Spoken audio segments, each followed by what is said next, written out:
This program provides education, not advice. Sponsors pay a fee for endorsements and interviews. See the truthayf.com disclosure page for details. This is where technology, innovation, and personal finance come together. This is the truth about your future with Rick Edelman.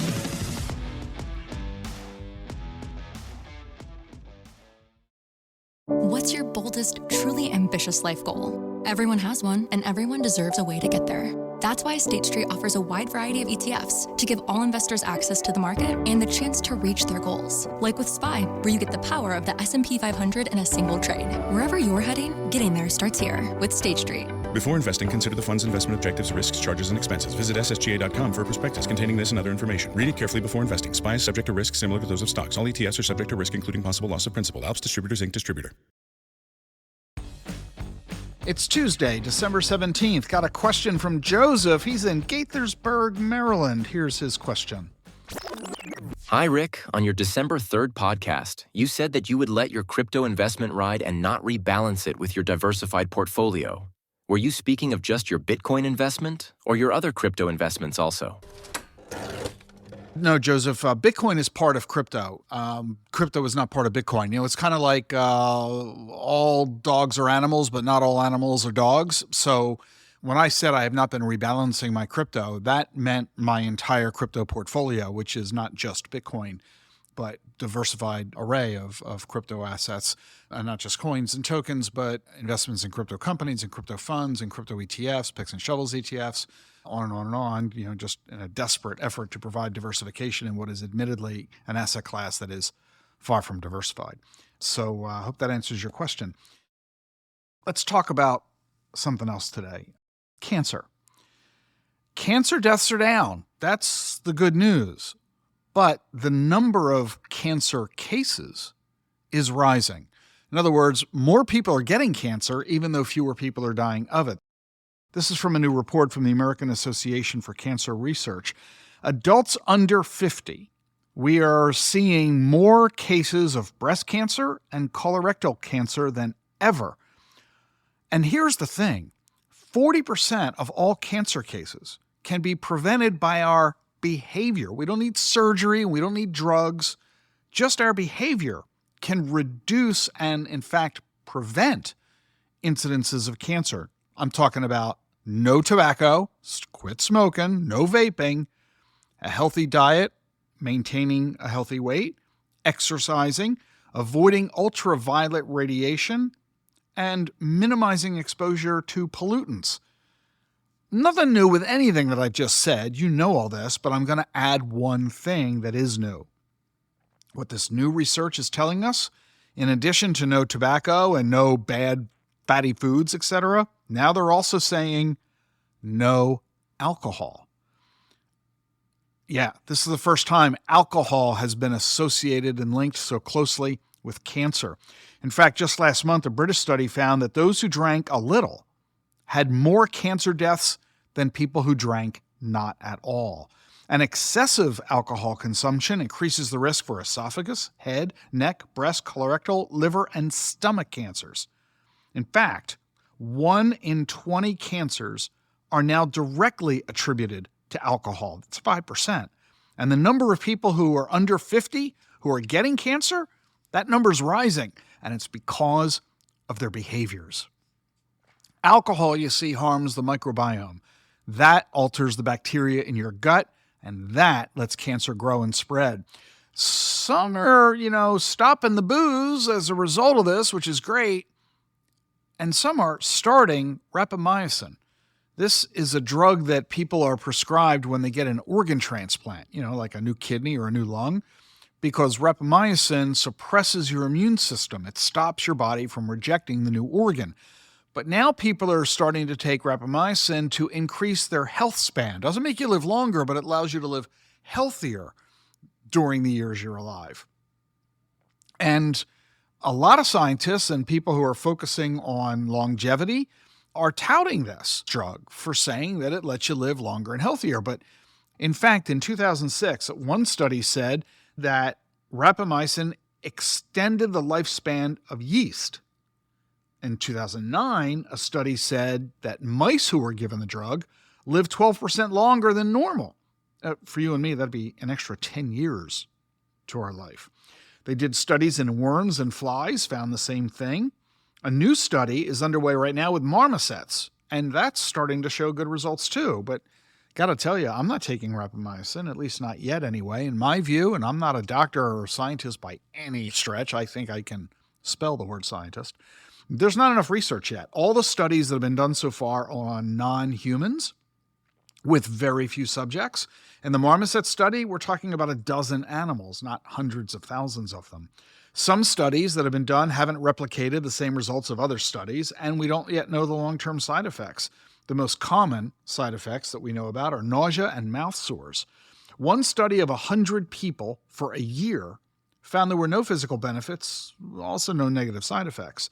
So you'll have to talk to your own doctor about whether, if you want to try to extend your lifeline, whether rapamycin might be something you want to look at.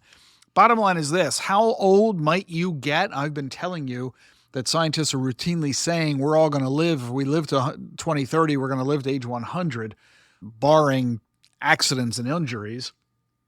But scientists are now looking at what's the upper maximum limit. The oldest human on record died at age 122 not long ago, and so doctors are saying they think they can make 110, 120 normal, but we might not be able to get a whole lot of people to 140 or 150.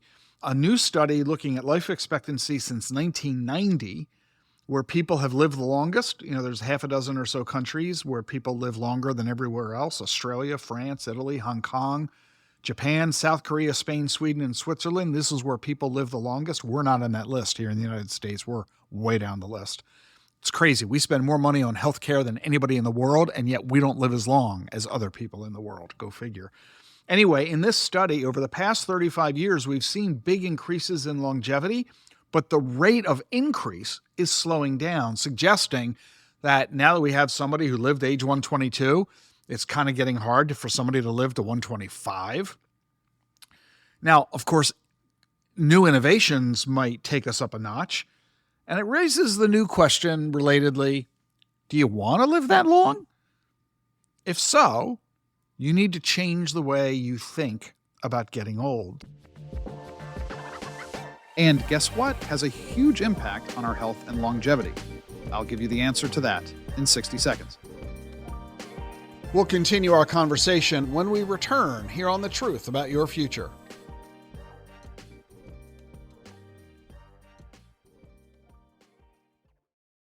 Invesco QQQ is a proud sponsor of The Truth About Your Future with Rick Edelman. Want to rethink what's possible? How about being an investor, not just in your future, but the future? Well, it all starts with Invesco QQQ. For more than 25 years, this single ETF has given investors a direct line to the NASDAQ 100. That's 100 leading innovators behind advances in personal tech, science, and robotics, just to name a few. And you can access it all with Invesco QQQ.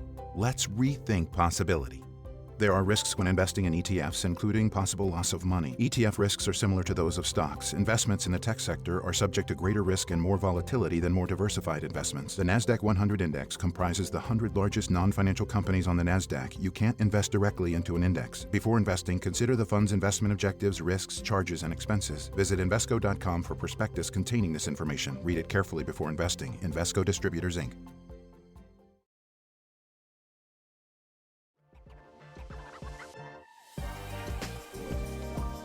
Studies show that our attitude has a huge impact on our health and our longevity.